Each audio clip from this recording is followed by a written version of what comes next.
নদীতে ফুল ভাসিয়ে শুরু হলো পাহাড়ের 10 ভাষাভাষী 11 জাতিগোষ্ঠীর বিজু উৎসব বা ফুল বিজু উৎসব। এই প্রাণের উৎসবে পুরনো বছরকে বিদায় জানানো হয়, একই সঙ্গে প্রার্থনা করা হয় নতুন বছরে পরিবার, দেশ এবং জাতির কল্যাণের জন্য। এরপর নাচ গানের মধ্য দিয়ে আমন্ত্রণ জানানো হয় নতুন বছরকে। এদিন পার্বত্য চট্টগ্রাম বিষয়ক মন্ত্রণালয়ের মন্ত্রী দীপেন দেওয়ান জানিয়েছেন, পাহাড় এবং সমতলে কোনো বৈষম্য থাকবে না। প্রতিনিধিদের পাঠানো তথ্য ছবি নিয়ে ডেস্ক রিপোর্টে বিস্তারিত।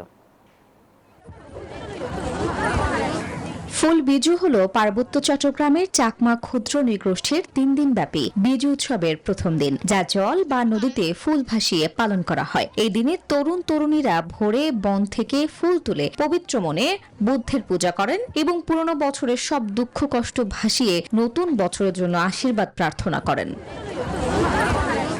রাঙামাটিতে কাপ্তাই হ্রদে ভোর হতেই হাজির হয় বিভিন্ন বয়সের নারী পুরুষ। শুরু হয় গঙ্গা দেবীর বন্দনা, পূজা শেষে হ্রদের পানিতে ভাসিয়ে দেয়া হয় ফুল। এভাবে পুরনো বছরকে বিদায় জানিয়ে প্রার্থনা করা হয় পরিবার, দেশ ও জাতির কল্যাণের জন্য। এরপর নাচ গানের মধ্য দিয়ে আগমন জানায় নতুন বছরকে। এখানে অনেকজন এসেছে ফুল ভাসানোর জন্য, আমরাও এসেছি ফুল ভাসানোর জন্য। নতুন বছরকে বরণ করে নেওয়ার জন্য ফুল ভাসাইছি আমরা। পুরনো বছরকে বিদায় দিয়ে আমরা নতুন বছর যাতে সবাই ভালো থাকি, সুস্থ থাকি, সবাই যেন শান্তিতে থাকে, এটাই কামনা করি। বান্দরবানের সাঙ্গু নদীতে ফুল ভাসানোর মধ্য দিয়ে নতুন বছরকে বরণ করে নেন চাকমা ও তংচঙ্গা সম্প্রদায়ের লোকজন। আমাদের ঐতিহ্যবাহী ফুল বিজুতে আমরা আমাদের ঐতিহ্যবাহী পোশাক পিনন হাদি পরে মূলত বিভিন্ন ধরনের নদীতে আমরা ফুল ভাসাতে আসি। পুরনো বছরের গ্লানি, দুঃখ, কষ্ট সব ভুলে গিয়ে নতুন বছরকে বরণ করলাম। সবার মন মানসিক যাতে ভালো হয়ে যায়, আর আমাদের যেসব হচ্ছে এগুলো যাতে আর কোনো কিছু না হয়। আয়োজকরা জানান, অতীতের সকল দুঃখ, গ্লানি ও পাপ মোচন করে আগামী দিনগুলো সুন্দর, নিরাপদ ও রোগমুক্ত কামনা করে নদীতে ফুল ভাসানো হয়।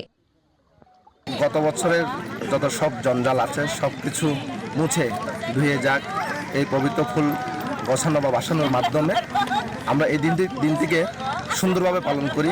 এ উপলক্ষে সকালে রাজধানীতে আয়োজিত উৎসবে কথা বলেন পার্বত্য চট্টগ্রাম বিষয়ক মন্ত্রণালয়ের মন্ত্রী দীপেন দেওয়ান। জানান, পাহাড় এবং সমতলে কোনো বৈষম্য থাকবে না। আমরা সবাইকে নিয়ে এগিয়ে যেতে চাই, এখানে কেউ বৈষম্য থাকবে না। আমাদের ক্ষুদ্র জাতিগোষ্ঠীর মধ্যে বৈষম্য থাকবে না, সমতল এবং পাহাড়ের মধ্যে যাতে বৈষম্য থাকবে, এটা হচ্ছে নতুন বাংলাদেশ।